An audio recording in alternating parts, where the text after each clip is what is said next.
আমার কাছে মনে হয় সেই জাতিটাই সবসময় নারীকে পিছনে রাখার চেষ্টা করে।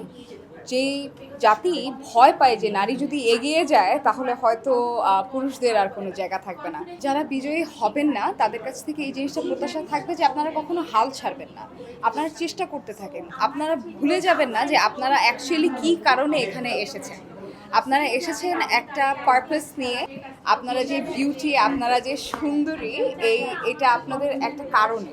আপনারা এই কারণটাকে রিপ্রেজেন্ট করতে থাকবেন, ফাইট করতে থাকবেন। আমরা একটা ইম্প্যাক্ট চাই, বাংলাদেশে যাতে একটা ইম্প্যাক্ট আসে, পজিটিভ ইম্প্যাক্ট আসে। আমরা এই পজিটিভ ইম্প্যাক্টটা আপনাদের থেকে আশা করি। আপনারা জিতেন আর না জিতেন, নিজেরা কি কারণে এসেছিলেন এটা কখনো ভুলবেন না। আমার কাছে মনে হয় সেই জাতিটাই সবসময় নারীকে পিছনে রাখার চেষ্টা করে। যেই জাতি ভয় পায় যে নারী যদি এগিয়ে যায় তাহলে হয়তো পুরুষদের আর কোনো জায়গা থাকবে না। আমরা দেখতেছি যে এখন হচ্ছে পিঙ্ক বাসের একটা বিষয় হচ্ছে, এবং এই পিঙ্ক বাসটা নিয়ে মানে আমার কাছে কিন্তু খুবই প্রাউড ফিল হয়। যদিও আমি পাবলিক ট্রান্সপোর্ট ইউজ করা অনেক আগে বন্ধ করে দিয়েছি, কারণ এই হ্যারাসমেন্টের কারণেই আমার বন্ধ করতে হয়েছে। এখন এই পিঙ্ক বাসটাকে আমরা যদি সাপোর্ট না করতে পারি তাহলে এটা নিয়ে খারাপ কথা বলারও কোনো দরকার নেই। তো এই যে প্রতিবন্ধকতা আমরাই নিজেরা নিজেদের জন্য তৈরি করছি। আমরা যদি এটা একটা জায়গা থেকে বন্ধ করে দিই, নিজেরা বন্ধ করে দিই, তাহলে আর পরের মানুষ করবে না।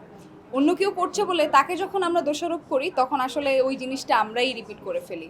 ওইটা একদম স্টার্টেই বন্ধ করে দিতে হবে, তাহলেই আই থিঙ্ক একটা সলিউশন দাঁড়াবে।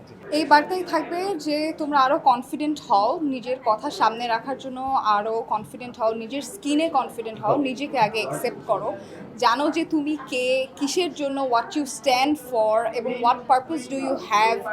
একটা সোশ্যাল কজ থাকুক, একটা এনভায়রনমেন্টাল কজ থাকুক, প্লিজ কাম ফরওয়ার্ড এবং talk about it. Inspire other people with your voices because we are here to listen you. দেশে দেশে সবার সাথে দ্য নিউজ।